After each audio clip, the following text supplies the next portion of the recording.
कलियुगामध्ये सर्वांनाच पडलेला महत्त्वाचा प्रश्न म्हणजे ईश्वर नक्की कुठे असतो. एकदा ब्रह्मदेव द्वंद्वात सापडले. मनुष्य जेव्हा संकटात सापडतो तेव्हाच फक्त त्याला देवाची आठवण येते आणि तेव्हाच तो ईश्वराकडे धाव घेतो आणि त्याला आपल्या अडचणी सांगून त्याच्याकडे काही ना काही मागतो. म्हणून त्यांनी ही समस्या सोडविण्यासाठी सर्व देवदेवतांची सभा बोलवली आणि ते म्हणाले की देवांनो, मनुष्याची निर्मिती करून मी खूप मोठ्या संकटात सापडलो आहे. प्रत्येक वेळी कोणी ना कोणी मनुष्य तक्रारच करताना आढळतो. मी त्यांच्या कर्मानुसार त्यांना सगळं देत असतो, तरी पण छोट्या छोट्या संकटात सुद्धा ते माझ्याकडे येतात.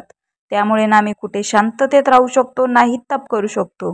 कृपया तुम्ही सर्वांनी मला असे ठिकाण सुचवा जिथे मनुष्य प्राणी कधीच पोहोचू शकणार नाही. ब्रह्मदेवाच्या विचारांचा मान ठेवत देवांनी आपापले विचार सांगितले. कोणी म्हणाले आपण हिमालय पर्वताच्या शिखरावर जा. ब्रह्मदेव म्हणाले हेही ठिकाण मनुष्याच्या आवाक्यातील आहे, त्याला तिथे पोहोचायला जास्त वेळ लागणार नाही. काही देवांनी सल्ला दिला की तुम्ही समुद्रात लपून राहा. ब्रह्मदेवांनी त्यालाही नकार दिला आणि म्हणाले मनुष्य बुडी मारून तिथेही मला शोधायला येईल. मग काहींनी सल्ला दिला की आपण अंतराळात लपून बसावे. ब्रह्मदेव म्हणाले एक दिवस मनुष्य तिथेही नक्कीच पोहोचेल. आता ब्रह्मदेव खूप हताश झाले. त्यांनी मनातल्या मनात विचार केला की माझ्यासाठी कोणतेच असे गुप्त ठिकाण नाही का जिथे मी शांततेत राहू शकेन. शेवटी एक देव म्हणाले प्रभू, आपण असे करा की मनुष्याच्या हृदयातच जाऊन बसा.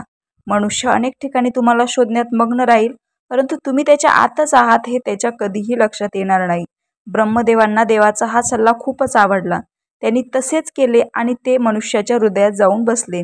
तेव्हापासून मनुष्य आपले दुःख सांगायला परमेश्वराला देवळात, वर खाली, आकाश पाताळात सगळीकडे शोधत आहे, परंतु मनुष्य कधीच आपल्या आत हृदयरूपी देवळात बसलेल्या ईश्वराला अनुभवण्याचा प्रयत्न करीत नाही. ईश्वर आपल्या हृदयातच आहे. आपल्याला फक्त आपल्या आत डोकावण्याची गरज आहे. रामकृष्ण हरी.